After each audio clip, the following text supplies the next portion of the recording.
বন্ধুরা, তোমরা যদি ভাবো মুর্শিদাবাদ হাজারদুয়ারি যাবো বেড়াতে, তাহলে আজকের ভিডিওটা শুধুমাত্র তোমাদের জন্য। ভিডিওটাকে স্কিপ না করে লাস্ট পর্যন্ত দেখতে থাকো। এখানে সে কোথায় থাকবে, কোথায় খাবে, সব কিছু আমি তোমাদেরকে ফুল ডিটেলসে জানিয়ে দেবো।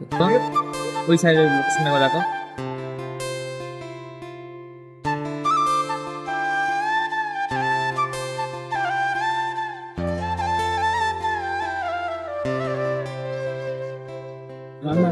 আমাদের এই দাদাটা এই হোটেলটাতে রান্না করে, তো দাদার সাথে একটু কথা জেনে।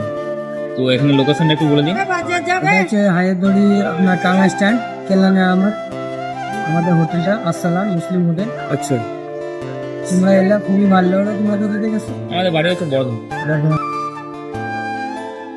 সকাল থেকে রাত পর্যন্ত আমি রান্না করি। তো আমাদের খাবারটা কিলো কেমন লাগে? খাবার খুবই ভালো। তাহলে আসবো, এই হোটেলে অবশ্যই আসবো। তোমরা দেখলে এই হোটেলের খাবার খুবই ভালো। আর বেশি দেরি না করে চলো এবার হোটেলের ভেতরটা তোমাদেরকে দেখাই।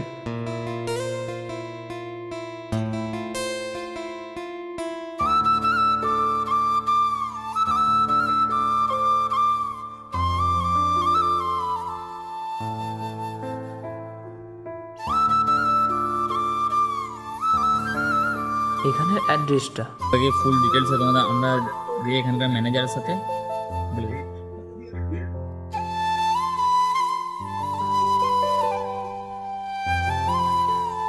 তো ফাইনালি আমরা হোটেলে চলে এসেছি। তো এরপর এখানের অ্যাড্রেসটা ফুল ডিটেলসে ম্যানেজারের কাছ থেকে জেনে নেব। এখানে লোকেশন একটু বলে দিন। এই লোকেশনটা হচ্ছে হাজারদুয়ারির ব্যাক সাইড, পিছন সাইড, তাই তো? পিছন সাইড সামনে স্টেশনের পাশে আসসালাম স্টেশন। আচ্ছা, সামনে চকের মোড় পড়বে এবং সামনে গেট কাউন্টার আছে। কেল্লার মাঠ। অ্যাড্রেসটা তোমরা ম্যানেজারের কাছ থেকে জেনে নিয়েছো। তো তোমরাও যদি মুর্শিদাবাদ হাজারদুয়ারি আসো, তো অবশ্যই এই হোটেলটাতে একবার খাবারটা খেয়ে দেখো। আর হ্যাঁ, তোমাদের কাছে আমার একটাই রিকোয়েস্ট, তোমরা যারা চ্যানেলে নতুন আছো চ্যানেলটিকে সাবস্ক্রাইব করে দিও। চলো এরপর তোমাদেরকে দেখাই কোথায় থাকবে। এখানে শুধু থাকাই নয়, এর সাথে গাড়ি পার্কিং, পিকনিক করার জায়গা, এসব ব্যবস্থা রয়েছে।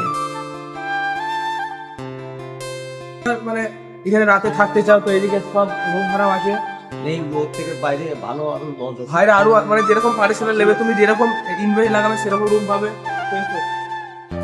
আশা করছি ভিডিওর মাধ্যমে তোমাদেরকে সব কিছু বোঝাতে পেরেছি।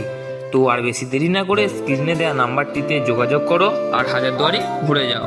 তো ভিডিওটা এখানেই শেষ করলাম, দেখা হবে একটি নতুন ভিডিওতে।